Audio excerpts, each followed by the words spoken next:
Pag alam mong hindi sa'yo yung patama, wag mong saluin. Si Jollibee ka ba? Bida-bida ka eh.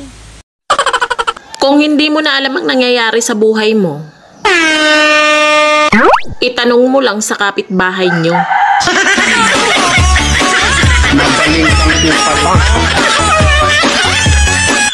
Alam mo kung bakit hirap na hirap kang maging masaya para sa iba? Kasi inggitera ka. Uy, Beshi, what if nagloloko pala yung jowa mo, tapos hindi mo alam? Hayaan mo na, ang importante, hindi ko alam.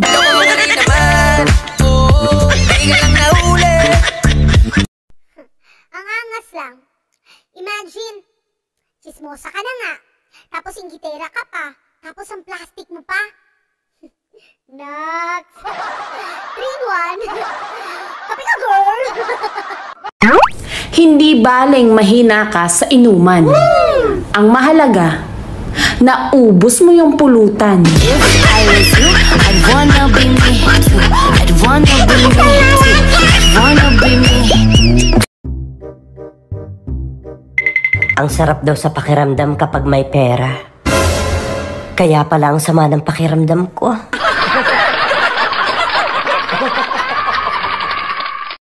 Pag mahal mo, ipaglaban mo. Wow. Pero pag dalawa sila, paglabanin mo.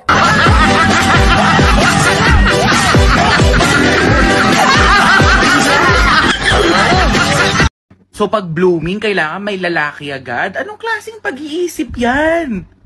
Di ba pwedeng nadiligan lang? Ang ganda ng panaginip ko. May trabaho na daw ako. Wow. Baka tulog nga uli, baka sahod na.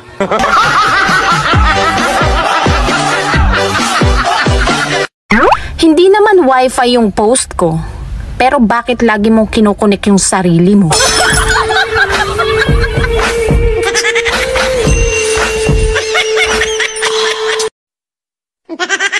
Shake before use.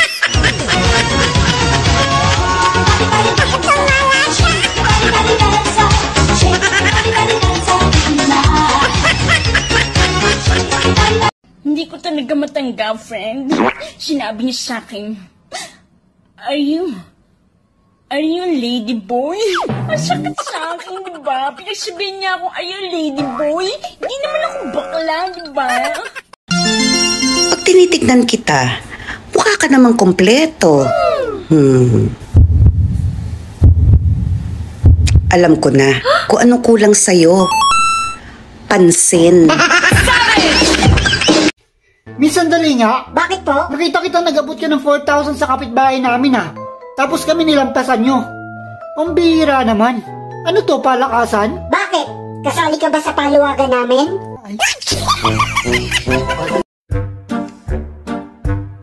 Huy, be, alam mo ba kanina nung umalis ka, pinag-uusapan kanila? Pinag-chichismisan ka? Sabihin mo, mag-review sila. Magpapakwis ako tungkol sa buhay ko. Bumili ako ng barbecue kagabi. Nagalit sa akin yung matabang tindera. Nagtanong lang naman ako kung meron siyang leeg.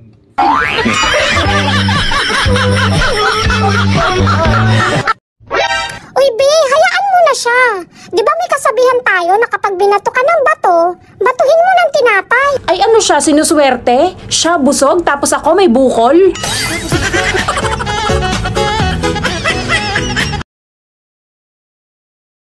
Hoy! Sabi mo diet ka! Iluwa mo yan! Tinikman ko lang.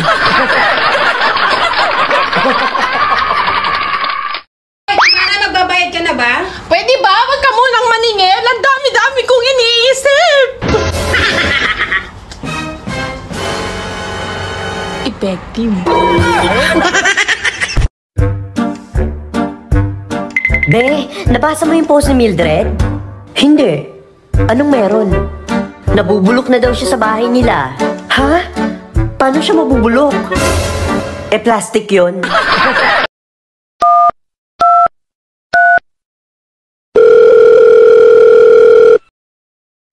The number you have dialed is may kapiling na siyang iba.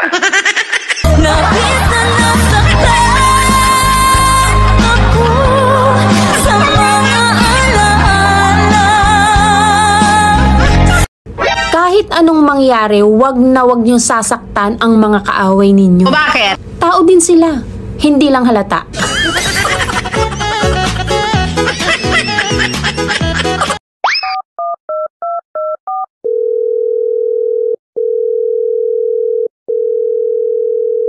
Hello? Ba't ka ba tawag ng tawag sa akin? Hindi mo ba talaga ako titigilan? Eh bakit? Nung nangungutang ka pa lang, tinigilan mo rin ba ako?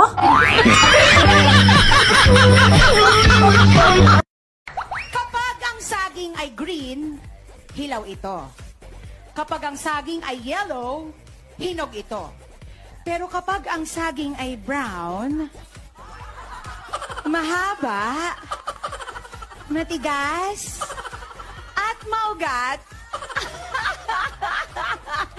turon ito.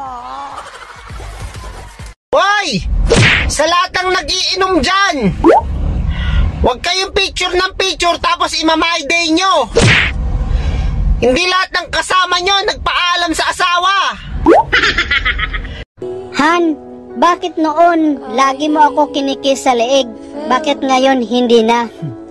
Ganon talaga. Kasi noon may liig ka pa. Ngayon, wala na.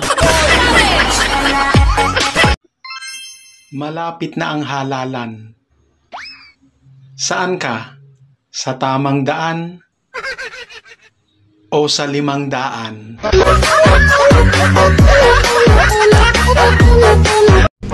Ang lamig siguro ng lips mo. Paano masabi? Nagyeyelo kasi yung ngipin mo eh.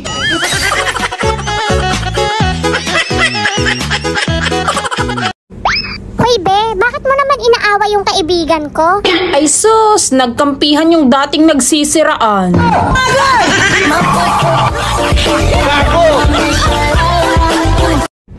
Palagi ka na lang natatamaan sa post ko. Aba, hindi pa ba nabupuno ng bukol yung mukha mo?